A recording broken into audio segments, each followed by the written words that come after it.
Vamos a conversar sobre las modificaciones que ha habido en el corto plazo, en los últimos 2-3 años, en América Latina. Ha habido cambios muy fuertes desde el punto de vista político, desde el punto de vista social y económico.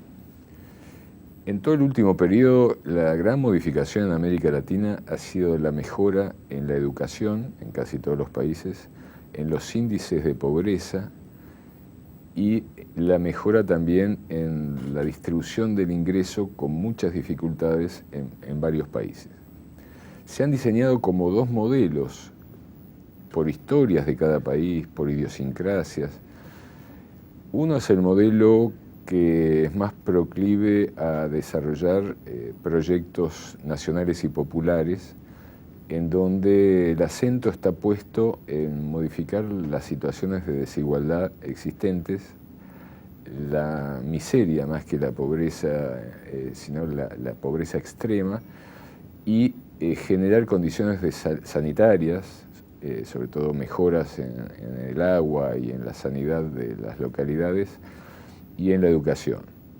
y buscar reducir la mortalidad infantil y algunas situaciones muy extremas que se vivían, que se siguen viviendo en muchos lugares. Estos modelos han tenido un trasfondo político muy importante, basado en formas democráticas que se afianzan mucho desde el punto de vista de lo social y también de mejoras económicas. No nos olvidemos que en los últimos periodos ha habido una especie de bonanza económica en América Latina, a pesar de la crisis internacional y de las situaciones que se están viviendo en Europa. Pero en forma paralela,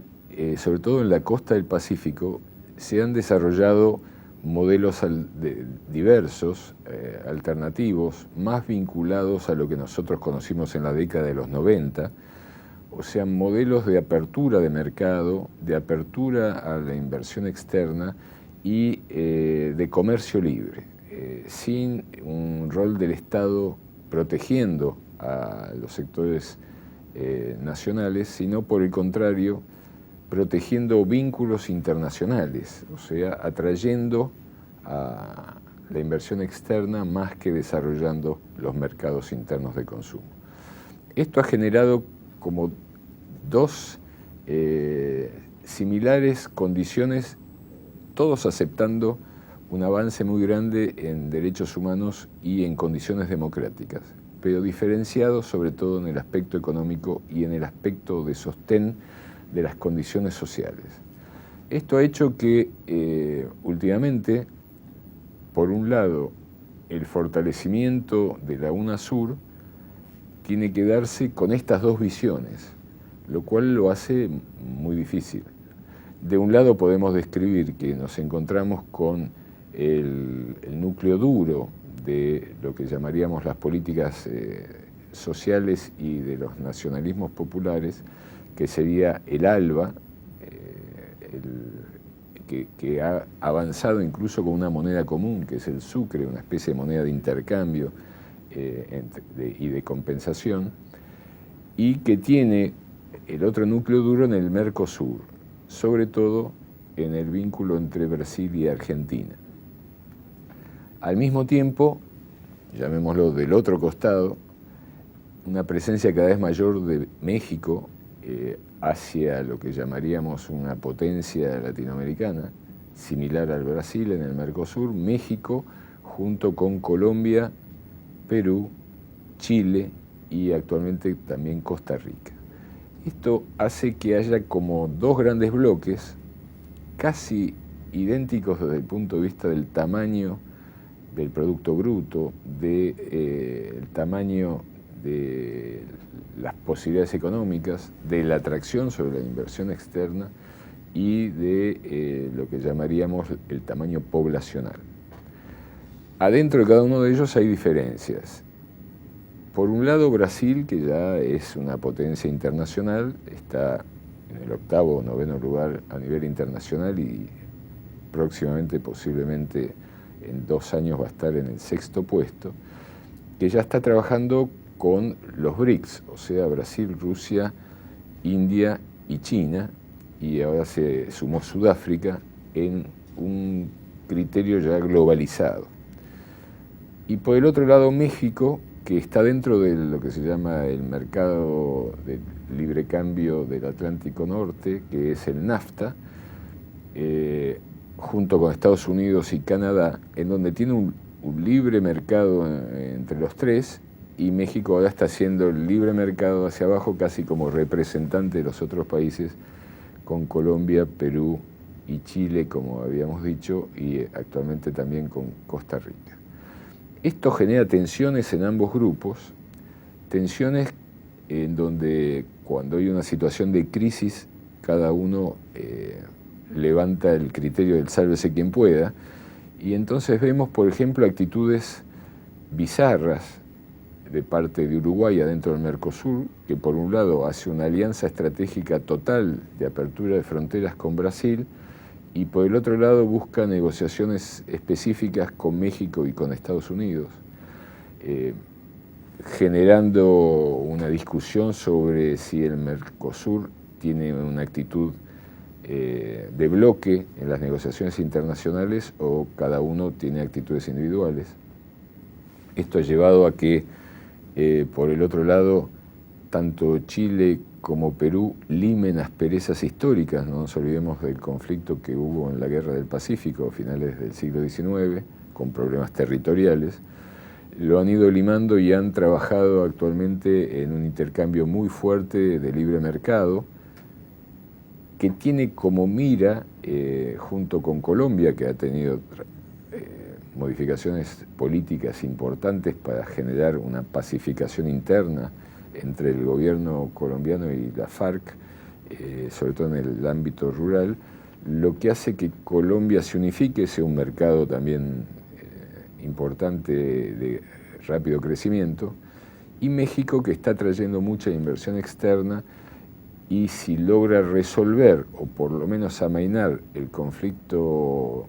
tipo casi guerra civil que tiene con los clans de la droga,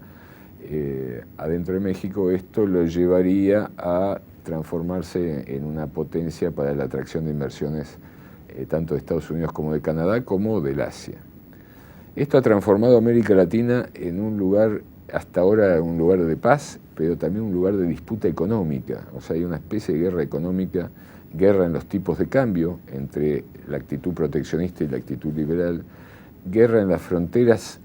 por el intercambio de mercancías, si pagan aranceles, si no pagan aranceles, si pagan impuestos o no pagan impuestos, problemas de política fiscal muy grandes, quienes liberan los mercados financieros y quienes los restringen, y también una disputa por las materias primas. Las materias primas se han transformado en un ámbito de disputa internacional en donde los BRICS quieren apropiarse de las materias primas y desarrollarlas, los imperios tradicionales, Estados Unidos, los países de la Unión Europea, no quieren perder su lugar, y un gran partícipe es la cuenca del Pacífico. Japón volvió a tener una actitud agresiva a nivel internacional y de crecimiento. Corea del Sur, los tigres del Pacífico, como Corea del Sur, Taiwán, ahora se sumó Indonesia, Singapur, todos están disputando no solo los aspectos financieros, sino también los aspectos de control de recursos naturales y de productos alimenticios, como la soja, en nuestro caso, el trigo. Y también la India está participando fuertemente en intentos de apertura comercial hacia la región. Eso hace que los países del Pacífico estén viendo los tratados de libre comercio, también Australia y Nueva Zelanda, y perforan de alguna manera el mercado más protegido de Argentina, Brasil y Venezuela. Esto también acompaña situaciones políticas muy particulares. La instalación del nuevo gobierno de Venezuela después de Chávez, o sea, políticamente está fuertemente instalado, pero con muchas dificultades económicas de corto plazo. El ALBA no ha logrado crecer desde el punto de vista económico y tiene la presión siempre de México y de Estados Unidos, o sea que tanto Nicaragua como Cuba, como Ecuador, y también en nuestro caso Bolivia, necesitan incorporarse al Mercosur ampliado porque si no quedan prácticamente estrangulados desde el punto de vista económico por la situación financiera. Y por el otro lado, estos otros países, llamémoslo liberales, tienen una situación social que hace que movimientos políticos más proclives a una política nacional populista puedan ganar. El caso de Chile con la concertación entre el Partido Socialista y el Partido Comunista. El caso de Perú, donde el electorado de Ollanta Humala en realidad era un electorado más proclive a una política nacional y popular que a la política que está haciendo actualmente el gobierno de Perú. La propia Colombia, que en el cambio de negociación y de convenio de paz va a producir necesariamente una modificación política interna muy fuerte, y México, que el nuevo gobierno del PRI, un PRI renovado, que sería una especie de peronismo renovado de México, tiene que controlar los clanes de la droga y al mismo tiempo satisfacer la necesidad de la pobreza en el campesinado, que está muy agudizada y que ha sido siempre la base de sustento del Partido Revolucionario Institucional. Ni que hablar de un movimiento obrero que cada vez es más consciente, en el caso mexicano, y que en un momento de bonanza económica y de reducción de la emigración hacia Estados Unidos puede generar cambios muy profundos en la estructura política de México. Esta es la situación actual, en donde Argentina tiene una alianza estratégica con Venezuela, también con Brasil, pero que en el corto plazo tiene que resolver situaciones tanto de inversión externa como de comercio, que hacen ríspida el vínculo al mismo tiempo que está ocurriendo este avance, llamémoslo así, de sectores neoliberales en lo económico en la cuenca del Pacífico. E internamente nunca terminó de resolverse el cambio democrático en Paraguay, aunque ha habido elecciones, y la situación del Uruguay, que siempre está tironeada para ser una especie de plataforma financiera internacional en lugar de una región integrada tanto políticamente, que lo está, pero más económicamente dentro del Mercosur. Esto hace que proyectos como el Banco del Sur, un proyecto histórico de amplia repercusión, empezaron este mes, empezó el Banco del Sur, pero con un capital muy escaso, 20 millones de dólares, o sea, no es el capital que soñaba Chávez para que se pudieran financiar grandes proyectos de inversión entre los países miembros, como era el oleoducto y gasoducto desde Venezuela hasta Argentina, ni tampoco los grandes proyectos de expansión siderúrgica automotriz que se soñaban. Esto nos lleva a tener que reflexionar claramente cómo se profundiza la UNASUR, cómo se profundiza el Mercosur ampliado y cómo se integran estos dos modelos en un nuevo paradigma que todavía está a la búsqueda. Muchas gracias.